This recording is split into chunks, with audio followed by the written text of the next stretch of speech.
Olá pessoal, tudo bem? Estamos aqui no terceiro podcast no estúdio, né? Mas já perdi a conta dos outros digitais aqui. Inclusive temos um convidado aqui dos digitais também, que já vou contar para vocês aqui, tá? Mas estamos direto no ASO Studios, patrocínio aqui do nosso podcast Cafezinho Inteligente da One-to-One Labs e do ASO. Quem quiser criar um chatbot para fazer pesquisa, muito mais legal do que ficar fazendo formulário aí, pode entrar no aso.me para poder criar, é bem rapidinho, prometo para vocês, em 2 minutos vocês conseguem criar um chatbot aí.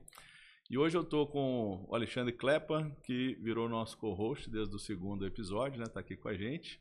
E estou tentando convencer o Rafael Flores a ser nosso co-host também, né? O Alexandre Klepper fez o nosso primeiro episódio aqui no estúdio.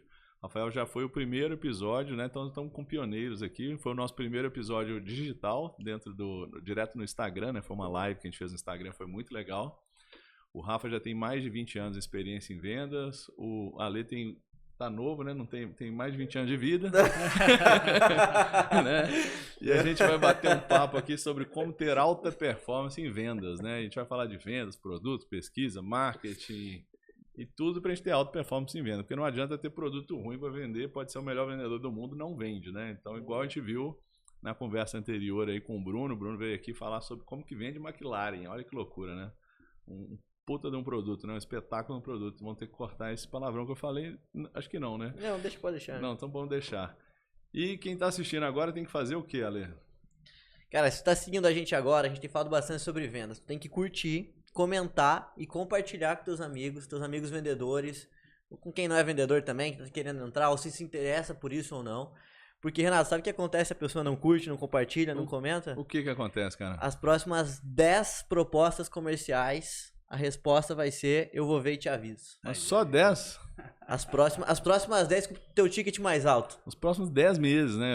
Não vai conseguir vender mais nada, né? Vai vender mais nada. Os próximos 10 meses. E obrigado. Vai ter que procurar outra profissão. É melhor compartilhar. É melhor compartilhar. Enviar para vários amigos aí. E obrigado pelo convite, Renato. De volta, né? A gente tava até brincando antes que é o terceiro, mas parece que com o primeiro, porque eu e você a gente só usa preto. A gente tá com a mesma roupa, na verdade a gente tá preso no estúdio há vários dias gravando aqui, né? Como que é aquele filme, a Caverna do Dragão, né? Que os caras nunca conseguem sair. E agora talvez os nossos convidados também vão ficar aqui presos. Mas obrigado. E pessoal, faz isso daí, ó. Curte, comenta, compartilha. Durante o podcast você vai vendo alguns insights, interage ali, conversa com a gente. É sempre muito bom ver uma discussão acontecendo ali, né? Isso aí, dá uma força pra gente aí. E obrigado, Rafa, por vir. E vamos convencer o Rafa até o final a ser co-host aqui também nos próximos podcasts. Eu que agradeço e tenham certeza que no próximo virei de preto. Hoje não deu certo, não foi avisado com antecedência. Senão você entrega, né? Que a gente tá com a mesma roupa, né? Vai dar certo. Obrigado por estar aqui de novo, é um prazer. Vai ter um papo com 2 feras aqui, que a gente tem muito que aprender. E vamos lá, vamos tentar falar um pouquinho dessa arte, né? E esse bate-papo aqui, esse cafezinho inteligente, a gente vai trocar essa ideia sobre esse assunto. Teve um tema que o Ale falou no último podcast, né? 2 podcasts atrás, na verdade, que gerou muito recall, né? A gente viu lá um número de visualizações muito grande, muita gente perguntando, o Ale, muita gente me perguntando, então eu queria falar de novo sobre isso, começar com esse assunto, que é o perfil dos vendedores, né? A gente falou no último podcast sobre como a Gria, né, faz recrutamento e analisa o desempenho da equipe, né, de forma muito inteligente, através de inteligência artificial, né? E aí você estava comentando que a gente acha aquele perfil ideal de vendedor dentro da equipe, né? Além de a gente tem que achar o perfil ideal do cliente, mas também o perfil ideal do vendedor, né? E você comentou que tem o vendedor, o guerreiro, o arqueiro, tem outros tipos aí também. O que é o vendedor guerreiro, o que é arqueiro? Volta a esse assunto, porque a gente passou rápido no último. Não, fantástico, né? A proposta, recebi bastante pergunta a respeito disso. E olha, cuidado que eu depois vou colocar um super especialista aqui, que tem mais de 20 anos de vendas, para ver se ele concorda, hein? Você já geriu aqui mais de... Aí teremos mais um convidado. Já passou de 1.000, 2.000 vendedores aí. Teremos um 4º convidado. Só um minuto. Daqui a pouco ele chega, né? Tá chegando. Não, e a proposta foi uma pergunta que eu recebi bastante, sabia? Bastante mesmo, até de alguns amigos meus da área e tudo mais, e a gente teve alguns debates offline muito interessantes a respeito disso daí. O que a Gria faz? Eu sou sócio da Gria, que é uma empresa que trabalha com inteligência artificial para criar times de venda de alta performance. Então, o que a gente acabou descobrindo na criação e na concepção desse produto, Renato, foi o seguinte. Obviamente, né? O Bruno estava aqui falando sobre como vender McLaren. O perfil de um vendedor de McLaren talvez seja diferente de um perfil de um vendedor de cloud, né? De processamento na nuvem. Que vai ser diferente de um perfil de vendedor de curso de inglês e tudo mais. Porém, a gente tem encontrado dentro dos nossos estudos um desvio padrão muito baixo entre um perfil e outro dos mais diversos ramos, né? Então a gente tem cliente na Gria do varejo, a gente tem cliente na Gria na parte de educação, a gente tem cliente de telecomunicações também, e o desvio padrão dos vendedores de alta performance tem sido muito baixo em relação a um ao outro nesses mais diversos nichos. O que a gente faz? A gente olha o perfil comportamental desses vendedores e tenta entender o que os top performers eles têm de similaridade entre eles e diferente dos demais. E geralmente a gente tem encontrado, Rafa, dois perfis que a gente carinhosamente chamou de arqueiro e guerreiro. O que são esses dois perfis? Imagina o seguinte, o arqueiro é aquele cara que ele vai muito bem. Ele fala muito bem, ele gosta de se comunica bem demais e etc. Porém, ele precisa de uma direção e de um senso de equipe. Entende? O que motiva muito ele é, cara, a gente vai junto. A gente vai fazer o departamento mais foda de vendas que essa empresa já viu. Só que eu preciso de alguém ali, um líder forte com ele junto. Esse cara sem um líder forte com ele junto, ele morre. Se ele tem um líder bom, ele decola. E um senso de equipe muito forte. Ele também tende a ser bem processual. Ele tende a ser, cara, o que eu vou fazer? A técnica é o quê? Eu passo do 1 ao 7. Ele vai fazer 1, 2, 3, 4, 5, 6, 7. Não vai ficar inventando muita coisa ali dentro, sabe? Vai mirar a flecha dele e atirar. O perfil do guerreiro é um perfil que muda um pouco disso daí. Ele é um perfil mais independente. Um líder muito presente sufoca ele. Um líder muito presente faz com que ele perca a performance. Então, cara, colei um ótimo líder ali dentro. Desse cara que ele tá decolando. Cara, você tem uma chance grande de matar essa pessoa. De matar a performance dela. O guerreiro, ele tende não só a ser mais independente, como pouco processual. Então, ele é aquele cara que você tem na tua equipe, às vezes, que ele performa muito. Ele tende a ser um dos perfis mais performáticos. E, às vezes, isso até te complica um pouco. Por quê? Porque se você estabelece porque ele é raro. Ele é 5% da nossa base, esse perfil aí. Só que se você coloca ele dentro de um processo de vendas, está tentando implementar um processo de vendas ali para entrar porco e sair linguiça dentro da tua máquina, esse cara, às vezes, ele fala, tá, mas eu não faço nada disso e eu tô vendendo mais que os outros. Então, ele pode até te atrapalhar às vezes. Só que você não consegue... Só que você não quer não ter guerreiros, porque, cara, eles levam, às vezes, o resultado nas costas, entende? Então, essas são as diferenças desses dois perfis.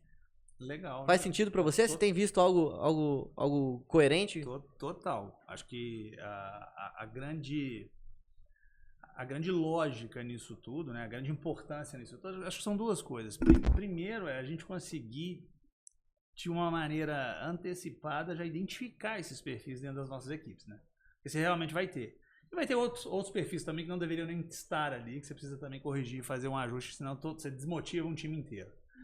E quando você consegue identificar, o líder tem que estar bem preparado para conduzir esse time, onde vão ter pessoas que se motivam e desmotivam por condições diferentes, por questões diferentes. Um por direção de mais, outro por direção de menos.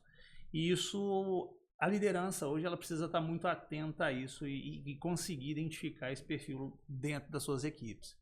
E para fazer isso bem feito, quanto antes, melhor, né? Acho que até num processo que antecede o início o processo de contratação, você já consegue talvez identificar através de algumas ferramentas, talvez até da própria Gria, né? Isso. Você pode falar um pouquinho mais que eu nisso, mas, por óbvio, nas conversas, nas análises, nos questionamentos durante as entrevistas, durante o processo, isso faz toda a diferença porque aonde você, enquanto liderança, está querendo levar aquela equipe, o que você está precisando ali para dentro.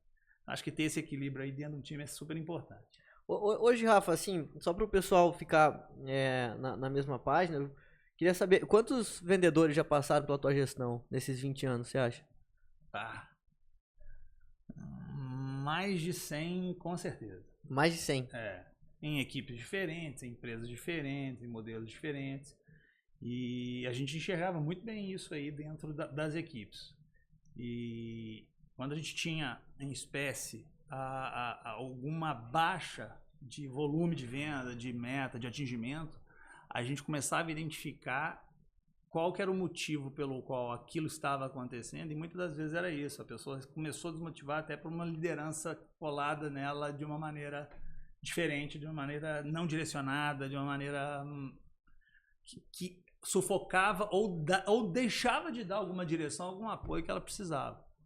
Então, assim, já passamos, e por óbvio, dentro desse processo todo, e quando a gente está falando há 20 anos atrás, há 15, 10, a gente tinha muito menos ferramenta lá atrás para começar a identificar essas pessoas com uma antecedência maior. Acaba que a gente ia muito na conversa, na identificação do processo seletivo ali nas entrevistas, mas muitas das vezes, quando ia para o dia a dia, a gente identificava um perfil um pouco diferente do que a gente tinha previsto anteriormente, pela falta de ferramenta. Realmente era aquela conversa, aquele olho no olho, que é super importante ainda hoje, mas que a gente não conseguia fazer isso que você traz aqui, essa comparação. Fala, cara, deixa eu pegar as características essenciais do meu time e entender quais são estas dentro desses perfis que mais evoluem vendas aqui, para eu poder tentar já captar, já trazer e já tracionar pessoas assim. Hoje a gente tem muito mais ferramenta e a gente está cada dia com uma análise muito mais aprofundada antes do início, antes da proposta de trabalho em si, mas depois que você identifica esse tipo de perfil ou os tipos de perfis que você tem no time, a liderança tem que estar bem preparada e tem que ser muito bem consciente do que ela tem ali dentro do time dela. A gente tem... É curioso que você falou assim, a liderança às vezes ela tende a ser da mesma forma com todo mundo, numa visão que ela está acertando, né? Vamos ser democráticos, fazer da mesma forma. Vou ser justo, né, com todo mundo, e não é o caso, né? Acho que pessoas diferentes, com perfis diferentes, precisam de forma de liderança diferente, né? Então o líder tem que adaptar aos tipos de vendedores que ele tem ali, não é isso? Exato, o princípio não tem que ser o da igualdade, tem que ser o da equidade, né? Acho que você tem que conseguir realmente identificar. E o papel do líder, no fim do dia, é facilitar as coisas para os seus liderados. É isso que tem que acontecer. E se você não souber qual que é aquele método, aquela maneira que você vai efetivamente facilitar a vida do seu colaborador, e que é diferente de um de outro, você vai impactar ela negativamente, vai ter um problema nisso ali na frente. E dá para ter alta performance de vendas com o time home office? Ou tem que ser presencial? Isso daí. Consultoria 0800, tá, Rafa? É do meu interesse saber isso daí. O que você acredita, Rafa? Perfeito. Vamos lá. Eu acredito que as duas funcionam, mas a gente tem que entender o mercado comprador. Qual o mercado? Para quem que você está vendendo? Vamos dar um exemplo. Você vai vender McLaren de home office? Não. Não vai. Não dá. Mas talvez você consiga vender um seguro residencial de home office. Depende. Hoje o mercado, pessoa física, em especial serviços e varejo, hoje usa muito ou de internet ou de compra via contato WhatsApp, via telefone. Isso funciona bem para o PF. Mas quando a gente está falando em venda para empresa, para PJ, B2B, né? Isso muda um pouco. Vou dar um exemplo. E muda por várias maneiras. Vou dar um exemplo no mercado que eu conheço, já trabalho há vários anos nele, que é na saúde suplementar, no operador de plano de saúde, beleza? Quando você está falando com cliente, pessoa física, e que de alguma forma você abordou, você captou, você fez uma ação, e está de home office, está fazendo uma venda com ele sabe muito bem o que ele quer comprar, para quem ele quer comprar, que é para ele mesmo, no máximo para a família. Perfeito? Perfeito. Beleza. Mas quando você faz esse processo com o Renato, CEO da One to One, aí vamos supor que o Renato tem lá a empresa dele, que funciona lá no escritório. Ao invés de eu ir lá no escritório, eu pensei com o Renato. Eu não consegui ali, muitas das vezes, porque você vai estar na correria também, você é o dono da empresa, identificar que você tem mais 30 funcionários, mais 20 dependentes desses funcionários seus. E eu vendi para você. Você comprou para você e para sua esposa. Eu perdi mais 50 vendas porque eu não estava ali contigo. Eu não estava entendendo como é que era a sua empresa, eu não estava entendendo como que vocês têm uma metodologia de trabalho, forma, pessoas, como que era a valorização da sua empresa com seus funcionários. Eu não entendi nada. Eu entendi que o Renato queria comprar um plano, de alguma maneira ele está comprando como PJ porque ele tem um CNPJ, mas no final das contas ele comprou para ele e para a esposa, e ele está por telefone, ou por WhatsApp, ou por internet, ou de qualquer outra maneira. Que aí eu acho que tem que ser olho no olho, tem que visitar, tem que estar presente, tem que estar junto. Você pode até fazer uma abordagem prévia, aí você pode estar em home office. Eu acredito muito que um vendedor, por exemplo, para PJ, ele pode se preparar muito bem, ele pode ter um dia inteiro de home office. Para quê? Para fazer abertura, para fazer captação, para abrir o contato, para fazer a preparação da agenda dele na semana. Porque você consegue entrar nos dias muito mais focado. Então, porra, separa um dia na semana para você fazer esse planejamento seu. Porque você precisa ligar para o cliente. Você precisa entender assim, cara, quero marcar uma agenda com você, Ale. Pô, pode ser na terça-feira, 10 horas da manhã. Eu preciso te ligar, pô. Claro. Cara, às vezes se eu chegar lá bater na sua porta, você fala, cara, tô gravando um podcast, tô em reunião, tô em venda. Então não vai me atender. Aí também você tá muitas vezes perdendo tempo. A não ser que eu vou no escritório do Renato, cara, passa aqui no Ale, que é meu vizinho, que ele estava falando comigo esses dias sobre plano de saúde também, quem sabe ele não... Aí é outra coisa. Já peguei o contato, vou chegar para você, Ale, tô aqui em nome do Renato. Renato pediu para eu passar aqui, porque ele acabou de fechar o plano para One to One lá, e ele falou que você também está pensando em fazer isso para sua empresa. Assim, funciona para algumas coisas o home office? Sim.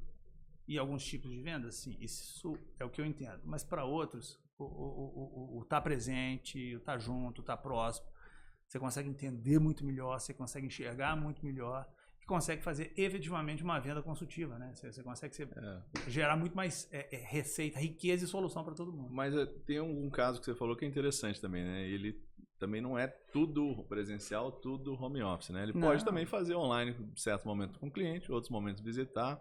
E que você falou, tem um caso real mesmo, né? Que eu também trabalhei na saúde suplementar, que a gente foi atender uma demanda do cliente em loco, né? E era uma empresa com 15 pessoas que tinham plano de saúde. A gente descobriu que era família dos 2 sócios da empresa e que a empresa tinha 1.000 colaboradores, né? E tinha uma oportunidade, 1.000 colaboradores, na verdade, 500 colaboradores, mais 500 dependentes. Caramba. Né? Então de 15 ali foi para 1.000. Meta batida, né? E aí por falta de conhecer, mas você tem esses colaboradores aqui, por que você não tem o nosso plano, né? Tem o da concorrência. Porque eu não sabia que o plano da concorrência é mais barato. Não, mas a gente tem um plano aqui mais em conta para esse tipo de necessidade que você tem. Eu não sabia. E foi lá e fechou, né? Por uma conversa num cafezinho ali, 1.000 vidas. E é interessante também que eu tive uma experiência, né, na indústria farmacêutica que não tinha como o vendedor era remoto com a empresa, né, porque ele estava no Brasil todo, América Latina, no mundo todo, então a gente tinha que conversar com ele remoto, não dá para fazer reunião de equipe toda semana, senão ele vai passar boa parte do tempo viajando e não vendendo, né? Verdade. Mas com o cliente ele era presencial, né? Então a gestão era feita remota, né? De uma forma que era mais barata, senão ia ter que ter unidade da empresa no mundo todo, complicaria, né? Também. Então a gestão também tem essa questão do cliente estar presencial o vendedor está presencial no cliente, mas como é que você enxerga essa parte da gestão remota da empresa? É necessário que o vendedor esteja colocado? É claro que eu estou falando de uma situação que é quase impossível que aconteça, mas você acredita que é importante o vendedor estar presente na empresa? Presente dentro da empresa, não. Eu acredito muito em reuniões de equipes, sim, isso é importante para alinhamento, até porque hoje o mundo está cada dia mais dinâmico, todo mundo sabe disso, né? E as empresas também. Então, muitas das vezes, aquele momento ali entre a equipe é onde você vai ter atualização, onde o vendedor vai ter atualização das coisas que estão acontecendo, porque impactam ele direto ou indiretamente, porque vai impactar o cliente ali a pouco e vai impactar um processo de venda dele, porque isso pode ter mudado. Mas precisa ser presencial todo mundo? Não, acho que quando existe a dispersão geográfica é até inviável muitas das vezes, mas quando não existe essa dispersão geográfica que impeça de ter uma reunião presencial, eu acho que super vale, de verdade. Mas, mais uma vez, assim, não tem só uma coisa ou só outra coisa. Por exemplo, vender consórcio. Poxa, se você quiser comprar um consórcio, você vai pensar em algum lugar para comprar o consórcio? Não, tem gente chamando todo dia. Ou você vai para internet, ou você quer comprar na internet, ou alguém já te chama ali no WhatsApp. Você não tem um lugar para ir. Então, porra, esse cara tem que ficar remoto. Eu não tenho preocupação com ele. Agora, porra, vamos lá passar por uma reunião com a empresa, vamos lá fazer um alinhamento com o time todo. Isso é bom. Rafa, eu tenho uma pergunta para você. É voltada para home office também, tá? Assim, só para eu partir de um ponto. A média de idade dos teus vendedores, qual que tende a ser ultimamente? Nas tuas últimas experiências? Vamos lá. Deve estar em torno de 28 a 35 na média. Massa, beleza. Por que eu te pergunto isso? O que eu tenho visto, tá? Mas eu tenho pessoas de mais de 50. Mais seniors, né? O que eu tenho visto? A minha geração, eu tenho 26 anos. Né? É quase o teu tempo de vendas. É o meu de vida. Né? O tempo de vendas é o meu de vida. Mas assim, brincadeiras à parte, tem uma diferença de mentalidade, modus operandi das nossas gerações aqui, né? Sim.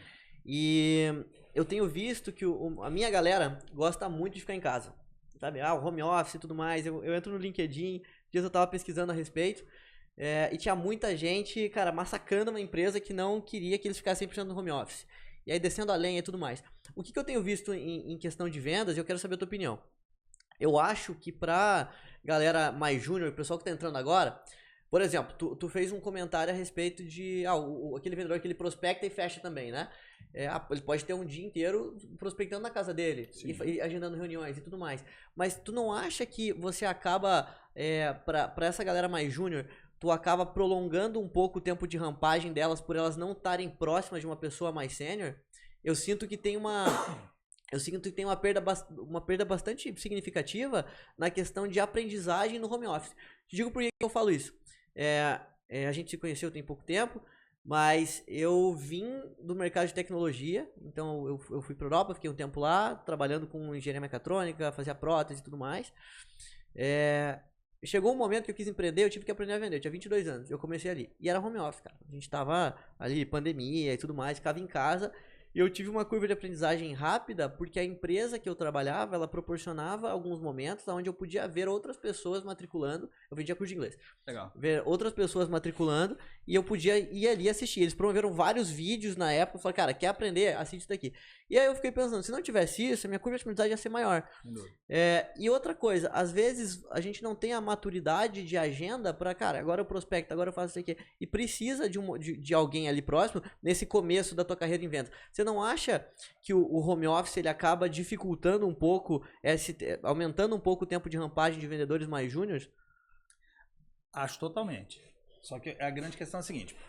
Primeiro, se você está trazendo efetivamente vendedores totalmente júniores que nunca trabalharam, nunca atuaram na área de pré-vendas da vida, assim, exatamente. Sabe? O cara, ele precisa efetivamente... Primeiro, ele precisa passar por um treinamento, ele passa por uma imersão. Ele tem que, depois daquela imersão em treinamento, ele tem que acompanhar, assim, alguém tá próximo, entender. E não é só uma pessoa. Nas equipes em que eu trabalhei, assim, ele não faz uma visita ou um dia com um vendedor exclusivo. Hoje ele tá com o Renato, amanhã ele tá com a Lê, no outro dia tá com ele fica fazendo shadow, que fala, né? De ficar grudadão lá. Vai ficar grudado. Ele fica um período, assim, primeiro, para entender como é que é argumento de venda no tete-a-tete com o cliente, com vendedores mais experientes. E segundo, para que ele não tenha um vício só de um vendedor. Ele precisa entender o que tem de bom em cada um deles, e isso a gente passa no treinamento, no desenvolvimento, porque todo vendedor, e muitas das vezes, começa a fazer uma coisa que começa a dar certo, ele começa a repetir aquela coisa porque ela está dando certo. Mas não necessariamente uma outra pessoa fazendo aquela mesma coisa vai gerar o mesmo resultado. Você tem um jeito diferente de falar, você tem uma forma diferente de abordar, você talvez tenha que construir outros modelos. Por isso que a gente faz essa questão de ele ficar com mais de uma pessoa para entender que existem modelos diferentes e ele que possa construir o dele também, com o apoio da equipe, com o apoio da liderança, com os treinamentos e os colegas de trabalho. Eu te pergunto isso porque, por eu ter feito essa mudança de carreira, às vezes algumas pessoas, geralmente bem novas também, que estão pensando em fazer uma pivotagem, me perguntam a respeito disso, sabe? O que tu acha? Qual que é o melhor caminho e tudo mais? Eu sempre falo que é colar em alguém que tá dando certo e ter uma observação muito ativa dessa pessoa, sabe? E aí, e acaba sendo um pouco contra a corrente da galera da minha idade, sabe? Se perguntam assim, Ale, o que tu acha que eu tenho que fazer? Sei lá, 22 anos, para entrar na área de vendas agora e eu quero ter um tempo mais curto. E meu gestor, ele falou para mim que eu posso vir para a empresa, eu quero ir bem na área de vendas e quero começar e ter uma rampagem mais curta. E meu gestor falou para mim que eu posso escolher se eu quero um modelo presencial, híbrido, o que é que eu me sinta melhor fazendo, né? Eu falei, cara, faz o seguinte, híbrido. Aí eu sempre falo bastante do presencial para vendas, né? Dele, híbrido? Eu falei, híbrido. Faz o seguinte, ó, fica de segunda a sexta no escritório, e sábado domingo tu vai pra casa, né? E aí a pessoa falou, não, como assim? Eu falei, cara, assim, se tu quer aprender e tu quer aprender rápido, eu falei, cara, acha o melhor cara que tá ali vendendo e senta do lado dele, bicho. É isso. A quantia de coisa que tu vai aprender escutando alguém, vendo o que o cara faz, e aí porque as perguntas começam a surgir. Fala, ô Rafa, por que tu fala daquele jeito e não fala daquele outro? Eu falo, cara, conta disso, daquilo. Aí tu começa a fazer teste, tá certo? Entendeu? E eu vejo que agora, assim, o pessoal mais novo, eles estão com muito esse viés de, não, quero ficar em casa, que daí eu acordo mais tarde, principalmente em São Paulo, né? Puta trânsito e tal. Não, quero ficar em casa, que daí a minha qualidade de vida é melhor e tudo mais. Eu acredito que seja, mas assim, então olha o que tu quer. Tu quer essa parte de qualidade de vida agora ou tu até... futuro. Ou tu tá disposto a perder um pouco disso, pegar um trânsito e ir pro escritório todo dia pra você rampar mais rápido. Então, a minha pergunta foi muito por conta disso. Não, mas o que você traz totalmente... faz totalmente sentido, porque se for para escolher, em especial você que está começando, você tem que estar junto. É ali, é presencial, é olhando o que os caras estão fazendo, e perguntando. Fazendo todas as perguntas, sejam elas simples, não simples, independente, ou não tenha nada a ver com nada. O momento é esse, é onde sim você vai conseguir rampar, é onde sim você vai conseguir fazer o seu modelo de venda começar a ter uma maturidade para poder você ter uma carreira de sucesso, poder fazer a coisa de uma maneira que realmente vai trazer resultado positivo para você. Porque o pessoal é muito forte ainda, né? Outra coisa que eu falei esses dias atrás. Eu acho que o home office, mais uma vez, assim, eu acredito que existe uma parte desse modelo e faz sentido. Acho que o híbrido em especial, ele ainda é o meu híbrido ou o híbrido? Não o meu híbrido. Deixa eu fazer não. Mas a presença em escritório, ela serve para mais coisa, porque ela não serve só para você estar aprendendo ali como outro vendedor, como outro cara que é referência na área. Você está fazendo isso mais. Acho que 80% do seu tempo ali dentro tem que você estar dentro disso. Mas os outros 20%, você tem que estar conectando com outras pessoas de outras áreas, entendendo o que as coisas, como elas acontecem, quais são os processos da empresa. Porque, cara, você vai ter uma carreira excelente, tanto na área de vendas que você escolher, ou você vai ter um crescimento dentro da própria organização que ali você está. Mas você precisa entender dela. E só ficar longe, não tem jeito de você entender, porque você tem que entender de pessoas, tem que entender dos processos, tem que entender da cultura. E é difícil ter cultura de home office. Fantástico. Deixa eu colocar umas coisas aqui, eu acho que o debate está alto nível aqui, tá bem legal, porque primeiro que a gente vê de home office, quem advoga a favor do home office pega o pior do escritório, muitas vezes, né, para poder fazer um contraponto com o melhor do home office, né, que é você não pegar trânsito, aquela coisa toda. E quem pega o pior quem quer advogar a favor do presencial, pega aquele pior colaborador do home office, né? Que fala que o cara desaparece, que ele não comunica, etc. A empresa também tem que ter uma gestão para funcionar, né? Mas o que eu acho interessante, primeiro que para mim, na minha opinião, o cara que enrola no home office, ele enrola no escritório presencialmente, né? Eu acho que você tá certo. É o ninja do alt tab lá, muitas vezes, né? O cara fica no alt tab ali e ele enrola, né? É claro que a gente tá falando de vendedor. Vendedor, a meta, o resultado não mente. No final do mês, então não adianta fazer alt tab, vendedor é diferente, mas em geral, sim. Eu posso falar bem, né? Porque eu tenho um time 100% remoto também. Encaixa bem para one-to-one, não encaixa bem para talvez outras empresas aí fazer dessa forma. A gente não fala home office, né? A gente fala anywhere office. Eu acho que o benefício é legal, que você pode trabalhar em qualquer lugar. Outro dia eu vou para um café, né? Eu tenho um colaborador que está indo aí para o interior de manhã. Tem aquele negócio do coworking, né? Que tu pode Tem o coworking também, que quem quiser pode ir no coworking, né? Também, por exemplo, quem prefere, né? E precisa focar, né? Eu tenho escritório que eu vou também. Tem dia que eu fico em casa, tem dia que eu vou para um café, tem dia que eu tô na praia, né? E aí por aí vai. Isso é uma vantagem e a gente vê o benefício na qualidade de vida das pessoas, saúde mental, sim. Mas realmente, assim, primeiro, não é para todo mundo. Tem gente que não tem esse perfil. Tem gente que às vezes está com 3 meninos em casa e quer ser obrigado a sair de casa para ir para o escritório. Porque não tem essa se eu sair eu vou pagar, não sei, se não for obrigado não vai, né? Tem esse problema. Mas o ponto importante que vocês falaram aqui, que eu acho que é realmente o cara júnior. Ele tem dificuldade de aprendizado, sim. Isso é uma dificuldade nossa, porque é muito difícil abordar tudo que você precisa num treinamento. E aí não tem como. O cara ficar do lado ali, né? O vendedor e fazendo até do cara shadow, absorver, né? Absorve nem que seja por osmose, cara. Se o cara sentar do seu lado ali, ficar vendo você trabalhar... Eu digo de tu passar tudo no treinamento e do cara absorver tudo que tu passou. E não só também, aquele cara mais introvertido tem essa dificuldade também, porque o cara não vai perguntar, mas ele tá ali o dia inteiro, tomou café, almoçou com o cara, ele vai acabar se soltando ali, né? E outro ponto legal que eu queria voltar, porque a gente estava falando de perfil de vendas dos vendedores, né? Você falou do arqueiro, do guerreiro. Eu quero falar dos perfis ruins também, que você falou só de perfil bom, eu quero saber também dos outros perfis aí. Mas a gente volta lá, mas falou também das gerações. Isso é um ponto também que a gente tem na One to One feito muita pesquisa disso, né? E a gente fala que hoje nunca tiveram 5 gerações convivendo ao mesmo tempo. Quais são as 5, né? Que é a X, Y, Z. Os baby boomers hoje estão divididos em 2, né? Tem o baby boomers e late baby boomers, né? Então são 5 gerações convivendo, né? Uhum. E teve um estudo interessante que diz que na pandemia as empresas que performaram melhor é as que tinham CEOs que sabiam comunicar com todas. É aquele que fala, o milênio não dá certo, então para mim é uma coisa que você tem que abrir a cabeça, né? Para o milênio, daqui a pouco tem o alfa aí que está chegando também. Então a gente tem feito muita pesquisa de comportamento nesse sentido, né? O Rafa deu um exemplo você falou do consórcio, né? Eu lembrei do seguro de carro.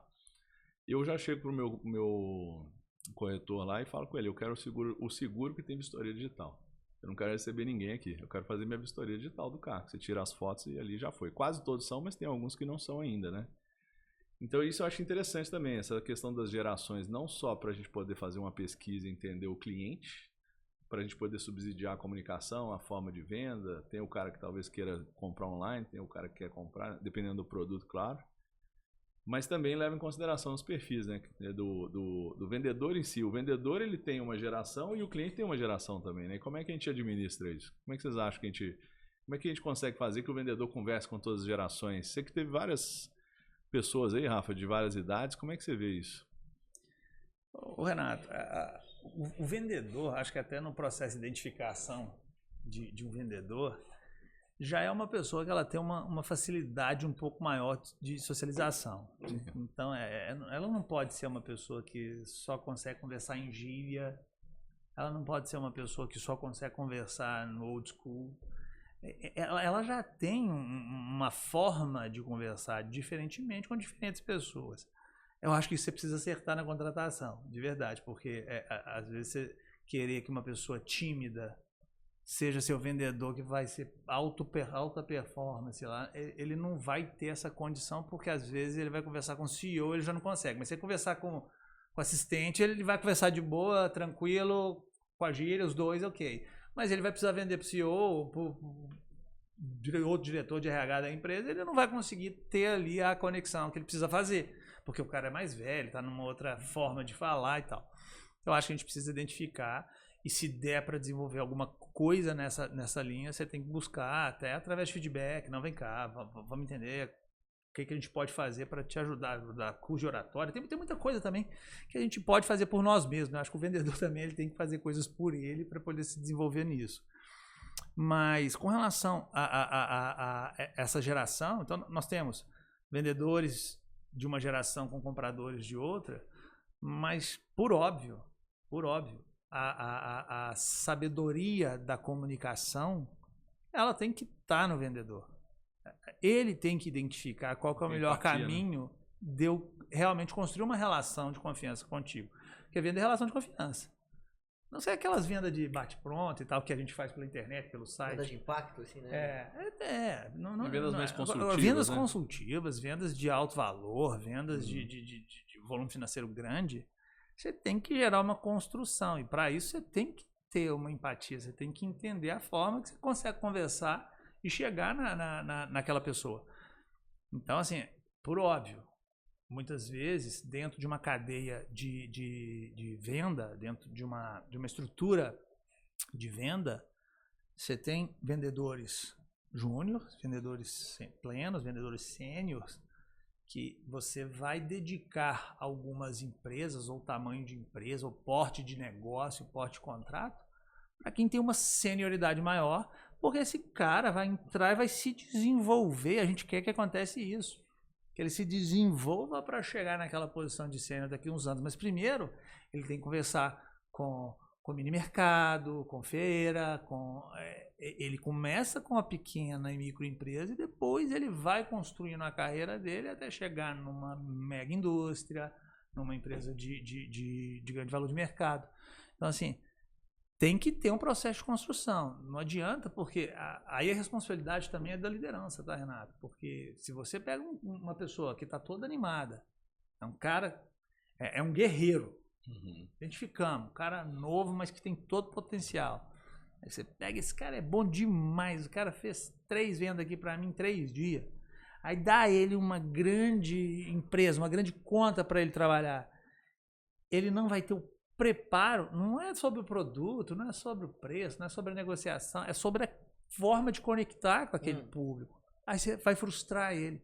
Aquele cara que era, fantástico, que fez 3 vendas em 3 dias, perdeu aquela venda, perdeu aquele negócio, ficou mal visto em algum momento.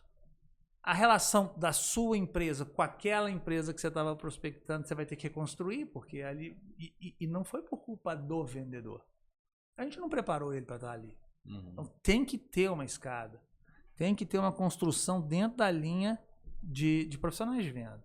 E o cara vai se tornando sênior, ele vai se entendendo como que ele vai ter que fazer essa abordagem. Tem venda que você não vende, tem venda que o cara te compra. O cara fala, eu quero isso, com aquilo outro. Você vai lá, com o pedido tu tira. Ok, pronto. Mas, de verdade, assim, dentro de negócio de serviço especial, muitas das vezes o cara não sabe o que ele efetivamente precisa, ele pode até saber o que ele quer. É a obrigação do vendedor entender esse nível do que ele precisa. É o cara que foi, vendeu, sei lá, com R$1 milhão, um cara que entrou no supermercado, né? Que começou a perguntar pro cara, o cara ia pescar, não sei o que, vendeu o barco pro cara. Eu vi isso aí. Mas é uma venda consultiva, o cara começou a entender, o cara só queria comprar, sei lá, um remédio para dor de cabeça. Então, temos que cuidar, enquanto líderes, deste processo acontecer de uma maneira correta, temporal, e que a gente possa apoiar esses caras. Mas também não adianta pegar esse mega guerreiro e ele ficar 30 anos dentro da mesma posição. Ou 3 anos, 5 anos, 20 anos. E sabe qual que é um ponto que a gente descobriu, Rafa, que conecta muito com o que você está falando? Foi o seguinte. Dentro disso que tu muito bem colocou, a gente tem um ponto aqui que é a maturidade dessa pessoa dentro da empresa, né? Então, por exemplo, vamos imaginar que esse cara começou a falar com um analista. Aí, sei lá, o produto de maior valor que você dá, o teu ICP é o CEO da empresa. É um outro tipo de conversa, é um outro tipo de vocabulário, é um outro tipo de tudo. E a pessoa, para ter essa maturidade transacional ali, né? De falar tão bem quanto fala com o outro, de conseguir ter esse rapport, ela precisa de um certo tempo na empresa e um certo tempo de maturidade em vendas, dentro da cultura daquela empresa e tudo mais. É um desafio que a gente tem visto e que eu vou falar como que a gente tem ajudado nossos clientes a solucionar, tem sido o seguinte. Hoje, o turnover em vendas no Brasil é absurdamente grande. O número de pessoas por ano... Cara, a equipe de venda, você troca ela a cada 2 anos, né? A média de turnover do Brasil está 45%. Tem um estudo de Harvard que mostra que a média do turnover em vendas é pelo menos 27 maior do que nos outros departamentos. E esse número bate aqui no Brasil. Então, onde você tem um cenário que esse cara que entrou hoje está aprendendo com você, daqui 2 anos, provavelmente você não vai nem se lembrar que ele passou por ali, às vezes a gente não tem a maturidade ali dentro, a gente não consegue que essa pessoa ganhe a maturidade suficiente para ela chegar lá na frente e conseguir começar a entregar valor num nível maior e fazer esse vai e vem dentro das mais diversas faixas etárias que você vai ter das gerações, né? Gerações de cargos, né? É tudo. Gerações de cargos, exatamente. E o que a gente tem visto, cara, que a resolução desse problema, ela começa no recrutamento. Então, o que tem funcionado tem sido o seguinte, olhar para as métricas do negócio, métricas de sucesso do negócio, então, é faturamento por vendedor, a qualidade da venda, o menor churn, não sei qual que vai ser. Vamos supor que seja o faturamento por vendedor ali, uma métrica simples de negócio. E analisar o perfil, a similaridade dos perfis comportamentais de vendedores ali dentro, e aí calibrar a tua ferramenta para que dentro do processo seletivo você consiga encontrar pessoas que vão produzir mais, que essa métrica de alta produtividade ela é diretamente proporcional à métrica de retenção. Então você acha pessoas que tendem a produzir mais pelo teu histórico, consequentemente essas pessoas vão ficar mais tempo na empresa, e aí você vai conseguir, a médio e longo prazo, um vendedor que consiga fazer essas coisas. Tem sido o que tem dado resultado pra gente, sabe? Perfeito. E acho que é por aí mesmo. Tem um outro ponto importante também, que a gente precisa olhar para essa questão, que é isso, 2, 3 anos você troca uma equipe inteira, e não tem jeito mesmo. Muitas das vezes, porque também a gente está trazendo ou não está conseguindo identificar ou fazer o filtro que deve ser feito necessário para que a gente possa ter o cascateamento da venda de uma maneira melhor. Então, por isso que eu falo assim, às vezes você precisa ter equipes que vão trabalhar de home office para vender um tipo de produto, do que deslocar o Alê, que é o nosso principal vendedor, para ir lá em Sumaré para vender para uma pessoa. Esse cara tinha que estar na Faria ali, mas vender para o prédio inteiro. Entendeu? Entendi. Então, isso também, o cara, quando ele passa a administrar, a conhecer e ter uma senioridade em vendas, nas técnicas, na abordagem, nessa relação, nesse entendimento da pessoa, no ser consultivo, cara, qualquer produto que ela acreditar e se empenhar para entender, ela vai conseguir fazer um belo trabalho. Claro que se ela não acreditar, ela vai ter uma dificuldade, muito, pelo menos eu enquanto vendedor tenho, e não faço de verdade, é super tenso isso. Mas agora, quando você acredita no produto, você vai aprender, você vai estudar, você vai se dedicar. Só que você já tem a técnica, você já tem a maturidade, você já aprendeu aquilo tudo até ali. Então você troca. Muitas das vezes o vendedor que troca a empresa, não é a empresa que troca o vendedor. O vendedor ele é trocado por performance? Mas o que eu falo assim, alguns são trocados porque realmente precisavam ser trocados. Talvez não por um problema no processo seletivo, pode ser por um cansaço. Vendas, alguns cansam. Porque venda é o seguinte, né? Eu acordo dia 1º, dia 30, zerei a minha vida. Começa dia 1º, dia 30, zerei minha vida de novo. Não assim é todo que mundo, vendedor, né? não é. É uma rotina, né? Não. Acreditar no processo também, fora... Você tem que acreditar em tudo. Tudo tem atrás da empresa, ela precisa realmente te dar essa sustentação. Então, às vezes tudo muda e acontece no meio do caminho, mas o vendedor em si e a empresa, eles são responsáveis por cultivar essa relação positiva entre, cara, eu sei o que nós precisamos te dar de ferramenta, e você sabe o que precisa entregar de negócio para a empresa. E assim a gente vai construindo. Legal. Quem está chegando agora aqui, né? A gente está falando como ter uma alta performance em vendas. E eu queria aproveitar o expertise do Rafa aqui também, porque o Rafa não é só alta gestão comercial, né? Ele também trabalha com marketing. Então eu queria falar um pouquinho sobre isso também. Porque a gente tem o vendedor, tem recrutamento do vendedor, a gente falou bastante da gestão do vendedor, mas... Ele falou alguém que está chegando aqui agora, eu entendi errado. Não, o pessoal o cara que tá é humilde, assistindo, né? O pessoal que está assistindo aqui agora. Eu tô olhando ali pra fora. O pessoal ali que está assistindo aqui agora, chegou agora aqui na... Tem gente que está assistindo os cortes, tem gente que está assistindo o nosso papo todo aqui também, né? Então quem está chegando agora está procurando aqui entender mesmo como ter uma alta performance em vendas. A gente falou muito sobre gestão de equipe, recrutamento de equipe, né? Como que a inteligência artificial também pode ajudar, né? A questão do vendedor, do feeling.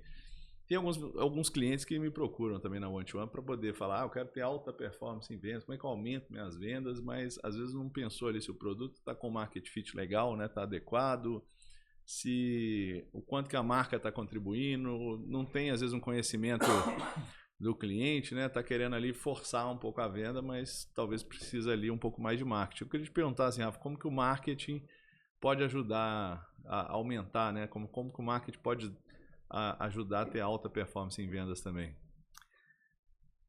Cara, o marketing é o que potencializa a sua empresa, né? Sua marca. Seja enquanto instituição, seja enquanto a grande marca mesmo, seja enquanto campanhas promocionais que desperta nas pessoas alguma necessidade.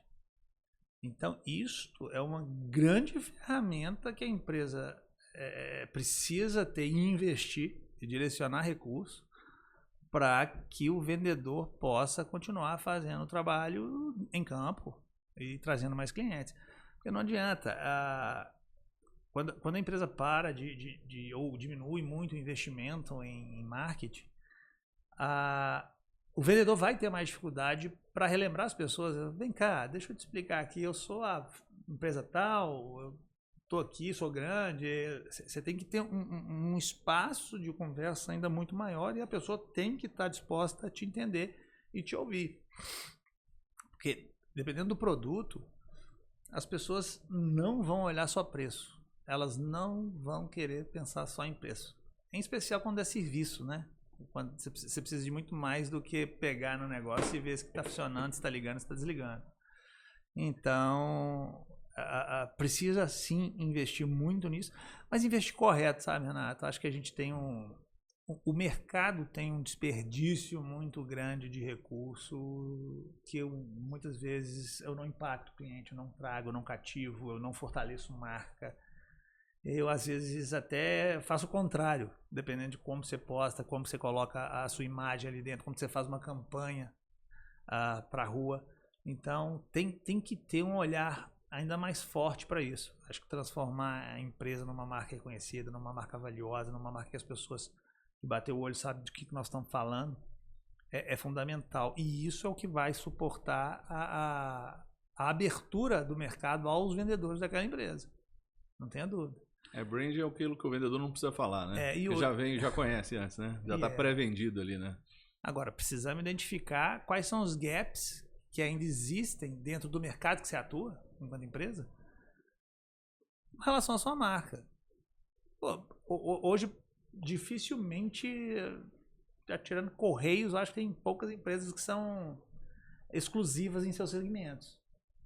Não tem outras. E como você não é exclusivo... Infelizmente, né? Do Correio. Infelizmente o Correio né? Porque não deveria ser, mas tudo bem. Mas dentro do seu segmento,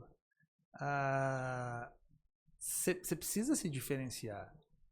E o papel do marketing nessa diferenciação, claro, não adianta eu fazer fake news, né? Propaganda, e na hora da entrega eu estou entregando tudo mais ou menos. Mas quando você tem uma entrega, quando você tem um cuidado com aquilo, quando você vai levar seu produto, e o seu produto é um produto de qualidade, você precisa fazer com que ele seja conhecido, não só o produto, mas a sua empresa seja conhecida por ter aquele produto, por fornecer aquele serviço e ter uma entrega de alto valor. Ali facilita, obviamente, a entrada do seu vendedor no processo comercial e, mais que isso, né? Você não está discutindo muitas vezes mais preço. Você pode até discutir, acho que nós temos uma mentalidade brasileira de pedir desconto, de negociar preço. E tá tudo bem, não tem problema nenhum. Mas esse não é um fator determinante, não é um fator decisivo. É um fator muito mais amplo do que simplesmente, vou pagar R$200, R$10, R$100, R$1.000 a mais. Porque você tem toda uma estrutura construída de branding, de entendimento dentro daquilo ali. Legal demais. E aí, Ale, o que você manda aí de pergunta? Cara, eu tenho várias, Rafa. Vai ser uma consultoria 0800 aqui de volta. Perguntas@aso.ai, por favor. Cara, eu tenho uma pergunta pra você que é o seguinte. Vou criar esse e-mail, hein? Podia, né? Eu vou criar um e-mail pra gente poder mandar as perguntas aí. Qual pergunta que eu tenho pra você, Rafa? A respeito de branding agora, tá? Eu tenho visto o seguinte. Quando a gente ia treinar alguns vendedores, tinham entrado na empresa e tudo mais, eles tinham uma dificuldade de entender contextualizando, tá? Galera bem júnior, Perfeito. vendendo curso de inglês, online, venda de impacto. Uma ligação, uma venda, sabe? Não tinha, vou pensar, não vai pensar, é agora. É agora. Também. E o que a gente começou a entender e estabelecer na época? Falar, cara, você tem que ter um processo de estabelecer confiança. Isso que vai ser porque você tem que fazer, do começo ao final. E a gente ensinou um sistema para os rapazes lá na época a medir de 0 a 10, 3 pontos. A gente chamava de 3-10 da confiança. Os 3-10 da confiança era o seguinte, era em você, na pessoa e no produto. Desculpa, em você, como vendedor, na empresa e no produto.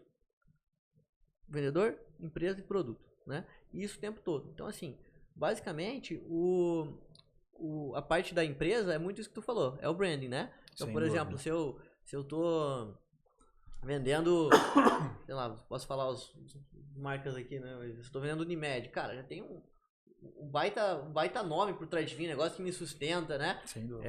Por exemplo, a primeira vez que fui abordado por um vendedor da Prudential, eu falei, cara, poxa, eu tenho você em Nova York, lá na Times Square, tem você desenhado lá em cima. Então, acaba sendo muito forte isso na empresa, né?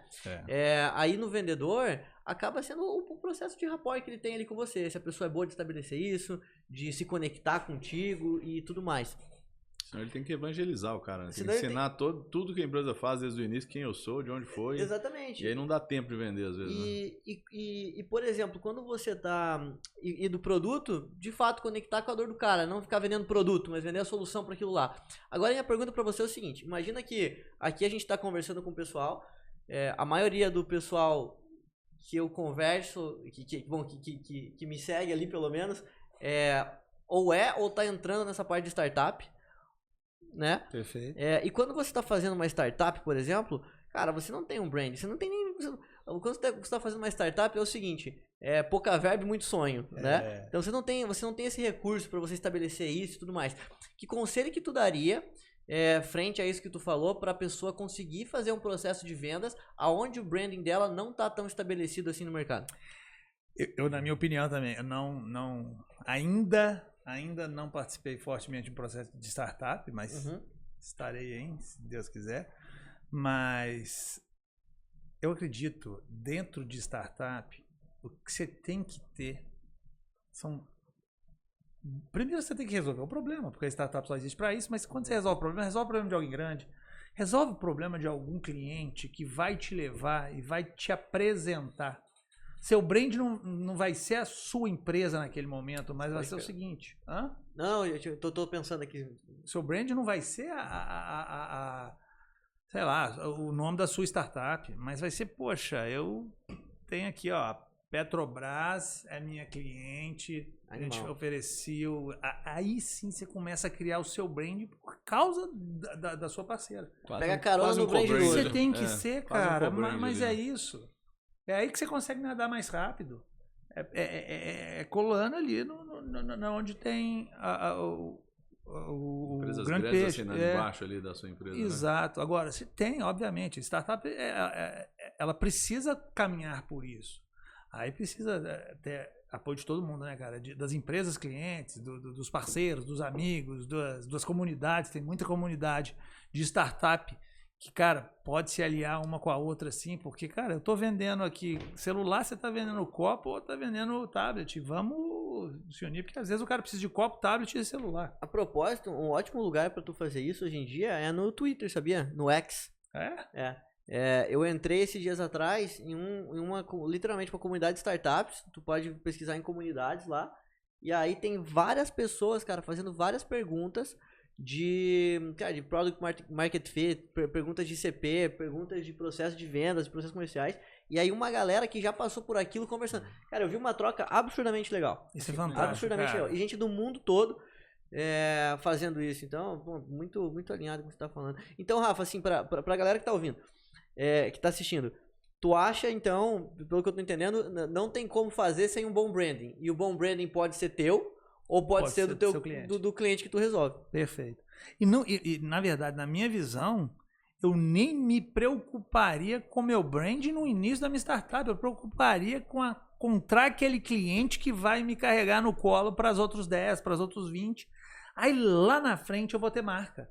Porque eu vou ser aquela marca que entrega para 20 empresas e elas estão totalmente satisfeitas conosco. Então, preocupa com a entrega. Que fantástico isso. Que fantástico isso. Eu gosto muito tem gente que fala que inventou medição de brand aqui no Brasil, mas eu gosto muito de avaliar a medição de branding em relacionamento de marca, que é uma coisa um pouco mais tangível, né? Tem várias formas. Quando você fala muito em branding, parece uma coisa que a Tesla faz, que a Apple faz, e os caras querem fazer movimentos globais de 0, alguma coisa por cento, né? E por aí vai. E é muito estratégico e às vezes distante da maior parte dos nós meros mortais, né? Aqui, né? Claro. E eu acho interessante, são 4 vertentes, né? Que você mede assim, o que o sentimento está fazendo em relação à compra. Quanto ele apoia. Se sentimento positivo ou negativo. É claro que a gente sabe que o sentimento negativo gera menos compra. Claro que a gente sabe que o sentimento positivo gera mais compra. Mas quanto gera? Né? Isso é um ponto. A outra questão é o racional. Quanto você acredita que aquilo tem qualidade, custo-benefício, por aí vai também. E eu acreditar que tem custo-benefício ou qualidade, o quanto que isso gera compra também. Porque aí você vai saber o quanto você comunica nisso. Eu vou fazer mais propaganda, vou fazer mais comunicação racional, ou discurso vendedor mais racional ou mais sentimental em relação a isso. Então eu vou pegar a pessoa que vai comprar um plano de saúde. Eu vou falar com a mãe em relação ao benefício que vai ter para os filhos. Eu vou falar em relação... É claro que tem os perfis também, né, das pessoas que querem ouvir mais, né, o pitch, por aí vai, que a gente pode avaliar. Mas você consegue ter um direcionamento um pouco mais geral e coerente com o que você está fazendo de propaganda, né? E aí isso a gente chama de reação, né? Como que as pessoas reagem à sua marca. Elas reagem de forma sentimental e racional. E a gente mede também outros 2 fatores que é de ação, né? Que é o share of mind. O NPS ele tende a medir o quê? O quanto a pessoa no boca a boca vai falar, propagar a sua marca. Mas hoje o share of mind é um pouco mais do que isso, né? O quanto que o cara, se ele vê alguma coisa da sua empresa, ele curte, ele comenta, né?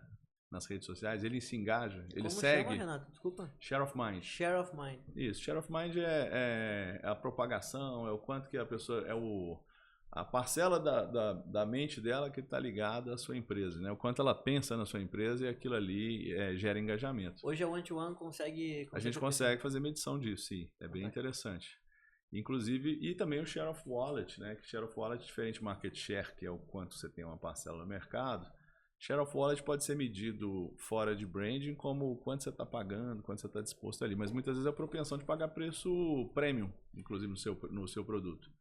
Então eu vou comprar um produto, vou na Leroy Merlin, vou comprar lá uma ferramenta. Não entendo nada de ferramenta, mas eu olho uma ferramenta e ela não tem uma marca que eu conheço. E ela custa R$100. E tem uma outra marca que custa R$150, mas está escrito Bosch. Será que eu compro a Bosch? Eu estou disposto a pagar 50% a mais? Quanto você paga a mais? Você paga 10%, 20%, 30%, 50% a mais? Então isso é uma outra forma também de medir. Então você consegue saber dessa forma como que o branding está contribuindo, né, dentro da sua... Porque sentimento também tem confiança em marca também, né? Isso é outra coisa. Porque as pessoas acham que o branding também se só move com comunicação. Quando você entrega um produto bom, mede aquela satisfação do cliente, continua acompanhando ele. Aquilo ali, te fiz uma entrega de um produto bom, você ficou satisfeito? Isso é branding também. Eu estou reforçando a marca com você, não estou não? E Renato, você consegue fazer uma coisa que é o seguinte? Agora a minha consultoria... consultoria 0800 com o Renato. Mas, por exemplo, conectando o que tu falou e o que tu puxou agora, tá? Rafa, você falou bastante a respeito dessa parte de branding e do impacto que ela tem na venda, certo? E tu tá falando da medição disso. Eu consigo medir, por exemplo, Renato, se vamos supor que eu tenha várias lojas e eu tenha uma loja que ela tá performando muito mal. Eu vou lá e eu vejo que a qualidade do treinamento daqueles vendedores ali dentro foi péssima, certo? Uhum. Eu consigo medir o impacto da qualidade de venda no meu branding. Por exemplo, eu fui lá e fui maltratar. Hoje aconteceu comigo, até vou contar depois, não vou falar o nome do lugar. Mas eu tive um péssimo atendimento, eu achei engraçado, né? Fui comprar uma camiseta preta e eu acho que eu tava com um cara de pobre, assim, na hora que fui pedir. Eu perguntei pro cara, falei, cara, que sua camiseta preta e tal, dele, básica? É básica. Aí ele foi lá e pegou uma, cara, péssima assim, tecido, ele falou, essa é a mais barata que eu tenho. Aí eu falei, olha, cara, você não vai... Assumiu que você queria comprar uma barata e pronto, né? Essa é a mais barata que eu tenho. Eu falei, não, fantástico, cara, mas você tem algumas outras, né? Ele falou, eu tenho essa daqui. Cara, da mais barata, que era ruim. Sabe que tecido ruim? Que, Aquela que você lava uma Até vez, ela vira transparente, cinza, né? Exatamente. Aquela, ó, a mais barata, que era ruim, pra que eu quis comprar, que tinha um tecido que caia melhor, não sei o quê, que aparentemente não vai desbotar tão fácil, a diferença era de R$10, cara. R$10. E assim, por exemplo, eu imagino que esse vendedor ele tem um impacto ruim no meu branding. Tem, dá para avaliar de forma localizada, mas o que você está falando, o primeiro erro dele foi falta de análise de comportamento, de uso comportamento, que a gente usa muito, fala o termo, né, vem do inglês, de psicográfica, né? Quando fala psicográfica, eu só lembro daquele negócio, né? Não é psicografar carta, não. Entendi. Psicográfico é diferente, né, que eu tinha falado até no podcast anterior, diferente de demográfico, né? Então, vamos dizer o seguinte, antigamente eu ia vender uma bolsa de luxo, lá tem aquelas marcas lá, Gucci, Louis Vuitton, sei lá, tem uma bolsa de R$40 mil. Então você vai vender, vou vender para mulheres e mulheres acima de classe A, sei lá, mulheres que ganham acima de R$100 mil, por exemplo, tem uma renda maior de R$100 mil por mês. Quem vai comprar essa bolsa? Não necessariamente hoje, né? A gente até conversou com o Bruno em relação à McLaren, que não adianta o cara ter dinheiro para comprar o carro, né? Ele tem que estar disposto a pagar esse valor num carro, isso é importante também. E aí você vai um pouco além disso e tenta entender o que essa bolsa significa, né? E se você for fazer uma pesquisa, você vai tentar cruzar certos perfis de comportamento, você vai sair de clusterização de grupos para cohorts, que você vai fazer grupos de comportamento. Vou chegar na sua camisa lá. E aí, o que você está procurando no motivo de compra? Eu estou procurando qualidade, estou procurando conveniência, estou procurando status, estou procurando preço, estou procurando inovação. Quem está comprando uma bolsa de R$40 mil, normalmente não vai estar procurando preço mesmo. Não tem jeito, né? Não está procurando promoção, né? Primeiro que a gente estava falando de brand, o que é interessante? Ninguém entra na Chanel pedindo desconto. Ninguém chega lá e fica perguntando, esse design é inovador, isso aqui é legal. Não, a pessoa já sabe que aquilo tem um design, já sabe de onde veio, isso é brand. É o que o vendedor não precisa dizer ali na loja, né? Por aí vai. Inclusive que não adianta pedir desconto. E essa mulher que quer comprar uma bolsa, tem aquela que vai querer por status, porque ela quer diferenciação, ela quer comprar uma bolsa que pouca gente consegue ter. Tem aquela que tem qualidade, admiração pelo design, ela admira a marca, admira e tal, tudo mais. E tem aquela que acha que aquilo é um pedaço de couro super precificado, porque ela não compra isso. Ela compra por preço mesmo, ela compra por conveniência, ela procura outro tipo de coisa. Eu quero uma bolsa que não me dê trabalho e seja mais barata possível e me faça. Diante disso, o que você foi comprar lá? Porque tem camisas hoje, tem camisa preta que não tem cheiro, né? Tem hoje a Insider patrocina vários podcasts, menos o nosso ainda, né? Mas a gente está usando a camisa preta para chegar lá um dia, né? Bom que você falou isso, né? Que a gente vai chegar lá um dia. Mas a camisa da Insider está em torno lá de R$150, R$200, dependendo da camisa, porque ela não pega cheiro, ela tem um conforto, você vai usar o dia inteiro. Né? Eles falam que é a sua única camisa, alguma coisa nesse sentido. Você vai lavar, não precisa ficar passando. Tu usa Insider, não usa? Uso Insider. Hoje eu não estou de Insider, mas eu uso Insider também. Mas eu gosto de usar roupas, inclusive, que você não passa. Dry fit, alguma coisa nesse sentido. E aí, como você falou que queria uma camiseta básica preta, o cara já te entregou preço. Barato, exatamente. Né? Então ele não foi um vendedor que te perguntou o que você está procurando. Ele não fez uma venda consultiva, ele não te entendeu, ele só queria saber o que você quer, não o que você precisava. E na hora que ele foi entender o que precisava, ele precisava de uma coisa muito maior. Isso. E olha o impacto, assim, se esse cara fez que foi R$10 no caso da compra, mas o mês inteiro com várias pessoas, olha o prejuízo que ele está trazendo para a loja. E a respeito disso, por exemplo, porque se ele faz isso em escala, porque assim, eu não sou um cara que me tira do eixo rápido, entende? De se estressar. Mas, por exemplo, cara, se ele fica olhando para todo mundo e falando aqui, ó, esse aqui é uma barata para você, né? Isso daí vai ter um impacto ruim pra loja. Não é verdade? Eu não, por exemplo, eu não vou falar pra. Não vou te falar pra ir lá.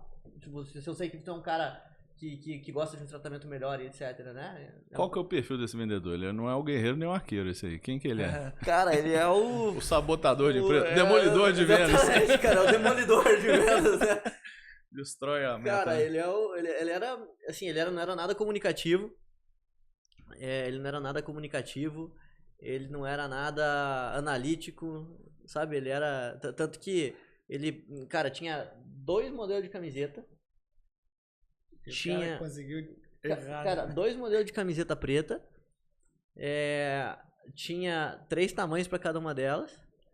e ele não sabia, não sabia nada do produto. Não sabia nada que tinha lá, entendeu? Então, aí eu falei, cara, eu quero duas dessas daqui.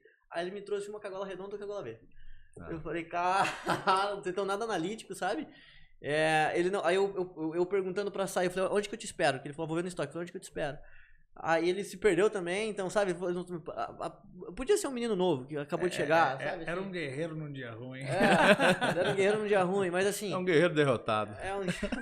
Depois que levou a primeira facada, né? Mas assim, foi bem... A experiência foi interessante, né? Legal. Principalmente antes do podcast, né? Deixa eu fazer uma pausa aqui, né? A gente tá falando como ter alta performance em vendas. Esse tema aqui, a gente pode falar mais umas 12 horas aqui, a gente não vai conseguir completar, né? Tem que fazer... Vale um curso, um MBA aqui, né? A gente tá nos últimos minutinhos aqui, eu queria ir para as considerações finais. Claro. Mas se vocês toparem, a gente podia fazer um outro debate, depois voltar nesse tema, e aí eu convidar mais pessoas a participar desse debate, comentando aqui no vídeo, né, falando quais são as dúvidas, o que vocês gostariam que falasse. Se vocês não falaram sobre esse tema, a gente não está se propondo a falar de todos os temas aqui em relação a isso, né? Que o tema é amplo.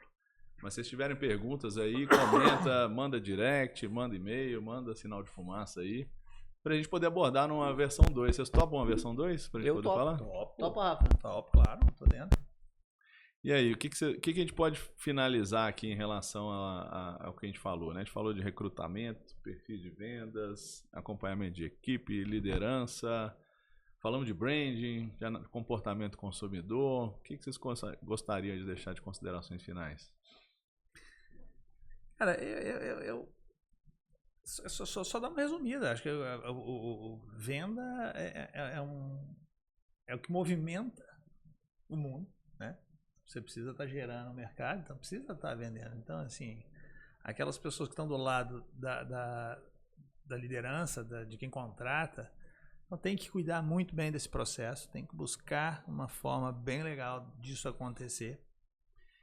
Tem que cuidar, porque a contratação não é do RH, não. A contratação não é do RH, a contratação é do líder, de quem vai ali, o gerente de venda, o supervisor de venda, o diretor de venda, quem seja. Porque depois dali, o treinamento ele tem que acontecer de uma maneira bem cuidadosa, bem orientada. Essa questão que a Ale traz do home, não home, no início é não home, depois você vai, a partir do momento desse costume, porque o vendedor precisa entender, ele precisa estar muito bem traqueado mentalmente para conseguir fazer o processo acontecer, ser assertivo no dia das captações, depois ele vai fazer as abordagens, as visitas, etc. E ter essa tranquilidade de transição. Então, também a liderança tem que cuidar para não queimar etapas importantes, transformar um grande vendedor júnior num péssimo vendedor sênior que pode até impactar a sua marca. E, no geral, em si, aí vem marketing, vem uma série de coisas, vem a empresa inteira como um todo, precisa fazer todo o apoio, tanto no suporte à entrega desse serviço ou desse produto que está acontecendo, mas também na medição, exposição e cuidado com sua marca, com a marca do seu produto, com a sua loja. Tentar identificar fortemente essas questões o mais rápido possível. Hoje foi a Ale que está falando aqui com a gente, mas será quantas pessoas foram antes dele, quantas pessoas foram depois, e se for o mês inteiro e o dono daquela loja não está nem entendendo o que está acontecendo, mas também não está medindo, e muitas das vezes o cara comprou. Você comprou, né? No final do dia. Então você comprou. Então, se a empresa... recebeu uma pesquisa depois, mas né? se a empresa olhou só para venda, ok, vendeu, comprou. Mas, será que ele volta lá para comprar ou ele vai em outra loja até um pouco mais distante para resolver esse problema da próxima vez? Fora o que deixou na mesa, né? E da pesquisa, até você vai achar engraçado isso. Tinha a pesquisa de satisfação. Adivinha onde que tava o tablet? Do lado do cara. Do lado do cara. Aí eu falei, cara, eu não vou ter a cara pra ir lá. Vai dar 0 na frente dele. Exato, assim, né? olhando, né? Cara, isso resolve com QR Code na sacola. Não, totalmente. Isso resolve com o QR Code do lado de fora da loja. Tem tanta forma de você fazer. Eu concordo com tudo que o Rafa disse, cara. Eu acho que a gente também tem que entender o jogo que a gente tá jogando, né? Sim. Eu sempre penso nisso, porque, cara, vendas é processo, ferramenta e pessoas. A respeito de pessoas, a gente vive um momento que é bem tumultuado, né? Com isso que eu comentei antes. Isso, o maior turnover do mundo tá aqui. cara, o pior país, um dos piores países em saúde mental, turnover nas alturas, para vendas pior. E se a gente terceiriza esse trabalho 100% para RH, como o Rafa falou, né? Vai recrutar lá, mas aqui a gente não dá uma olhada. Eu acho que trazer essa visão, essa responsabilidade pro líder de vendas e dar para ele daí a ferramenta para que consiga fazer isso de uma forma coerente, as ferramentas para que ele consiga fazer isso de uma forma coerente, e tanto na parte de contratação e tudo mais, mas depois também, né, nas medições, de você ver o impacto que tá tendo, da forma adequada, etc. Quem sabe esse moleque tenha vendido para tanta gente do jeito errado, ou perdido tantas vendas ali, e pelo tablet ficar do lado dele, cara, a empresa não vai saber, cara, não teve avaliação. Então, de você ter uma ferramenta que de fato te permita você medir o que está acontecendo e tomar suas decisões baseadas em dados, né? Perfeito. Porque, como tu falou no começo da entrevista, Rafa, que achei muito interessante. Antigamente a gente não tinha tantas possibilidades. Cara, hoje você tem tanta ferramenta, você tem tanta possibilidade de você parar de tomar decisões baseadas naquele famoso gut feeling, né? Uhum. No sentimento que o gestor tem e tudo mais. E não usar elas acaba sendo um pecado.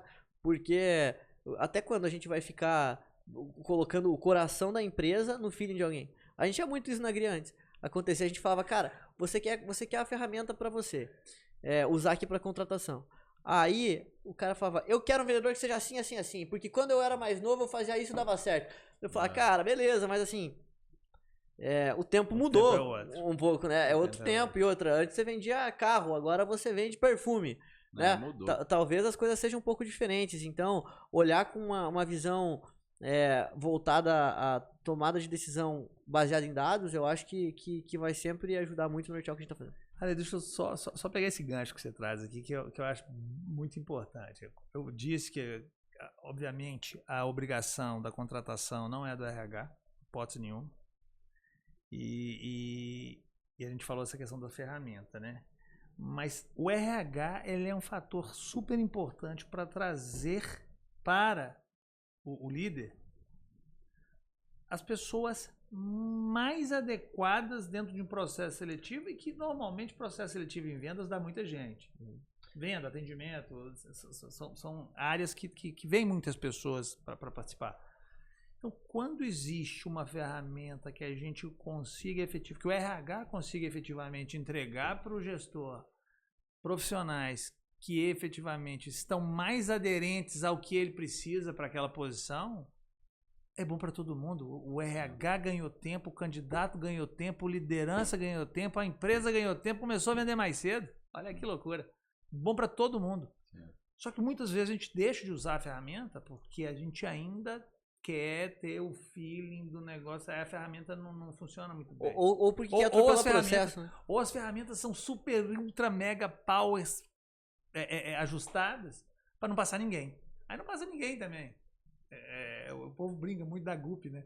A GUP é tão travada que não passa ninguém que não esteja com a letra virada, cursiva, e sublinhada. Então, assim, mas brincadeiras à parte, cara, assim, calibra direito a ferramenta, o RH trabalha melhor, o candidato ganha mais tempo, o líder já trabalha com as pessoas mais adequadas e o cara já começa a vender mais rápido. Ele já treinou mais rápido, o processo for mais curto, assertivo, e nós vamos vender mais rápido. Maravilha. Fantástico. Deixa eu encerrar aqui dando alguns recados. A gente falou muito hoje sobre... Está sendo bem difícil contratar vendedor bom, né? Principalmente de camisa preta, pelo que a gente viu hoje. E a Agria pode apoiar nisso, né? Vou colocar os contatos da Agria aqui. Quem quiser, procura o Ale para bater um papo nessa parte de recrutamento. Pode facilitar muito sua vida aí. Faz a ponte do RH com a liderança em comercial também, né? Apoiando, né? Igual a Rafa falou, né? Então isso é bem legal, né? Acompanhar o desempenho. Então procura o Ale aí. Quem tiver interesse também em fazer pesquisa de brand, pesquisa de market fit, pesquisa de gerações, quiser conhecer mais o cliente, né? O One-to-One tá aí com a plataforma ASO também. Quem quiser, cria uma conta free no ASO. Quem quiser fazer um projeto de pesquisa também, a gente está à disposição. E lembrando que o Ale falou no início, né? Quem não curtiu esse vídeo até agora... Nenhum cliente mais vai responder no WhatsApp. Se você não curtiu esse vídeo e até agora... assistiu até agora, vai ficar 2 anos sem vender. Não, agora. E outra, teu processo seletivo vai ser lotado do menino que me vendeu a camisa preta. Exatamente. Só vai ter ele na tua equipe. Vamos indicar ele. Rafa, obrigado por prestigiar a gente mais uma vez aqui, tá? Valeu. Valeu. Prazer Obrigado, estar aqui Ale. com vocês. Valeu. Tamo junto. Até a Só próxima, fera. gente. Valeu. Valeu, tchau.